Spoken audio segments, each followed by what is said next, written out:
Essa questão 20 é uma questão, não digo que ela é comum, tá? Mas eu já vi essa questão na PUC também. E na PUC até caiu antes da CAF. Essa aqui da CAF é de 2018, acho que a da PUC é 2015 ou 2016. O que acontece quando tu quebra uma lente no meio com a imagem? Nada, tá? A imagem continua no mesmo lugar, continua do mesmo tamanho. A única coisa é que ela vai perder intensidade, ela vai ficar um pouco mais fraca. Mas dependendo da intensidade da luz do local, isso não é nem perceptível. Por que isso acontece, tá? Porque a imagem, ela não é formada por dois raios, ela é formada por infinitos raios, né? Para dar uma ideia aqui, ó. Eu tenho uma lente convergente, beleza? Tá, daí aqui eu tenho o foco, aqui eu tenho o centro, foco da imagem, centro da imagem. Aí vamos fazer o primeiro caso ali, né? Tu coloca um objeto aqui. No primeiro caso, onde é que a imagem vai ficar? A imagem vai ficar pequenininha entre o foco da imagem e o centro da imagem, né? O raio luminoso vai fazer assim, vai passar ali no foco, depois vai ter outro raio que vai fazer assim, tá, formou a imagem aqui. Tá. Quantos raios a gente usa para formar a imagem? Dois, né? Porque só precisa dois. Mas quantos raios existem? Infinitos, né? Tem um raio que sai aqui, ó, dessa partezinha aqui de baixo, que faz esse caminho aqui e passa e bate ali no meio para formar a imagem do meio. Vai ter um raio que sai dessa ponta, dessa ponta, dessa ponta. E tem raios, né, infinitos raios que vão para baixo também, né? Princípio da reversibilidade. Deixa eu trocar aqui e fazer fininho agora. Olha só, não vão ter raios luminosos que vão passar pelo foco aqui, ó, e vão vir reto aqui, né? Claro que aqui, né, fiz errado, né? Passei pelo centro, bocó. Vai ter raio que vai sair da ponta aqui, ó, vai passar pelo foco, né? E aí vai vir reto, que é o raio que fez a ponta. Vai ter cada vez mais raios aqui, ó, saindo da ponta e passando aqui e tal. Então, tem infinitos raios que estão formando a imagem que vem por baixo da lente e tem infinitos raios que vêm por cima. Então, imagina, tu tapa a parte de cima da lente. Beleza, eu tapo a parte de cima da lente. Tá? Mas esses raios que estão formando a imagem, passando na parte de baixo da lente, continuam funcionando. Quem usa óculos aí? Pega o óculos e tapa metade da imagem da lente ali, ó. Tapa metade da lente. Tu continua enxergando a imagem.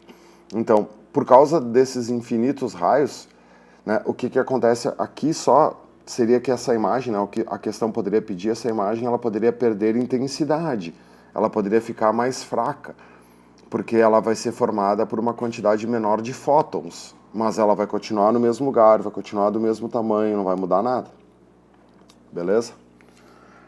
A questão 21 é do edifício lá que deu problema na Inglaterra, que ele é conhecido como walkie-talkie, porque ele parece um walkie-talkie, né?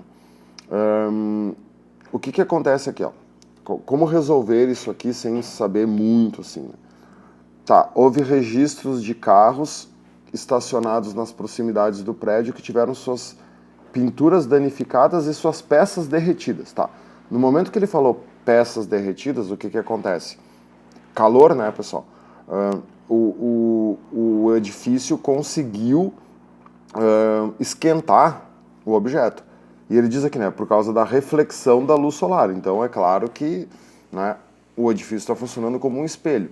Qual é o espelho que pode ser usado para cozinhar alguma coisa? Qual é o espelho que consegue aumentar a intensidade luminosa? O côncavo, só o côncavo, porque o convexo ele espalha a luz. Então esse edifício ele tem um formato levemente côncavo, né? E aí o que acontece? A luz que vem do sol bate no edifício e acaba sendo concentrada no foco.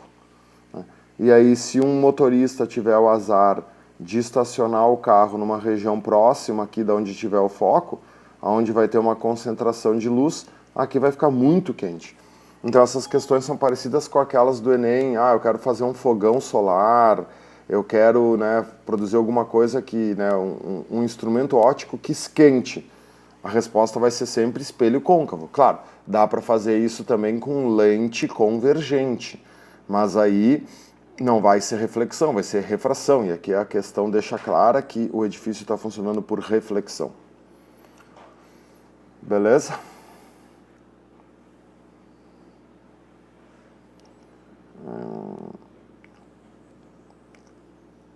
Vou fazer agora a 28.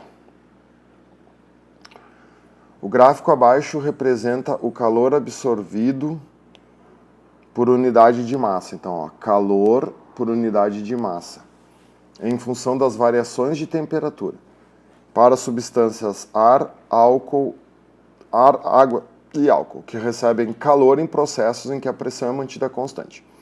Considere que o calor específico do ar, do álcool e da água são 1, 2,5 e 4,5. Com base nesses dados, é correto afirmar que as linhas do gráfico identificadas pelas letras X, Y e Z representam respectivamente. Então vamos lá. O calor específico do ar, né, ó, o Czinho, estou nesse modo lápis aqui que fica muito grosso, ó. Ele deu ali, né, que o Czinho do ar é menor que o Czinho do álcool, que é menor que o Czinho da água. Sim, a gente sabe que a água tem um Czinho muito grande, né? O que é o Czinho? O que o Czinho representa?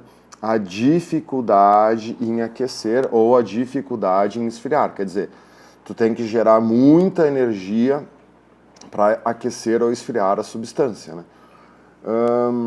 Dá para fazer o cálculo aqui, porque aqui é quantidade por massa? Sim, se tu quiser, sim, né? Por exemplo, o Z aqui, ó, ele não tem nenhum bem alinhadinho, né? O Y tem, né? Por exemplo, o Y aqui, ó, tá bem aqui, tá vendo? Então, olha só, com o Y eu consigo, né? Eu tenho um ponto ali para mim calcular, né? Qual é que é a fórmula? Que macete, né? Aí, cuidado, né? O eixo Y desse gráfico é a quantidade de calor pela massa.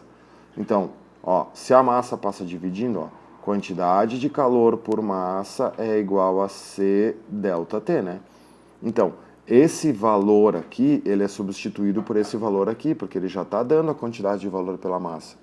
Então, para essa substância Y, eu tenho que 20 é igual ao Czinho que eu quero descobrir. E qual é o ΔT que ele criou aqui? 8.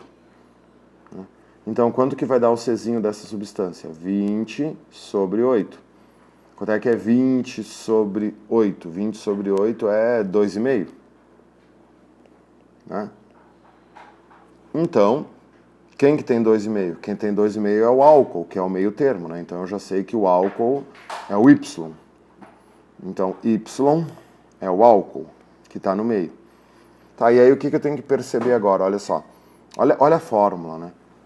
Quantidade de calor sobre massa é diretamente proporcional ao Czinho. O que está acontecendo com a substância Z? Né? Olha só, tu precisa de muita quantidade de calor e a temperatura varia pouco, né? Compara a substância Z com a substância Y e com a substância X aqui, né? Olha só aqui um ponto aqui, né? A substância Z, para variar 4 graus Celsius, precisa de mais quantidade de calor por massa do que a substância Y. Quer dizer, o Czinho da substância Z é maior. Então, quem que é a substância Z? É a água, que é o maior Czinho que tem ali, né? Já que o Y é o álcool que está no meio, né? Então, isso aqui é o álcool, isso aqui é o ar e isso aqui é a água. Na realidade, essa linha, ela representa a dificuldade em aquecer. E aí, quanto mais dificuldade, quanto mais difícil é para aquecer, maior é o calor específico.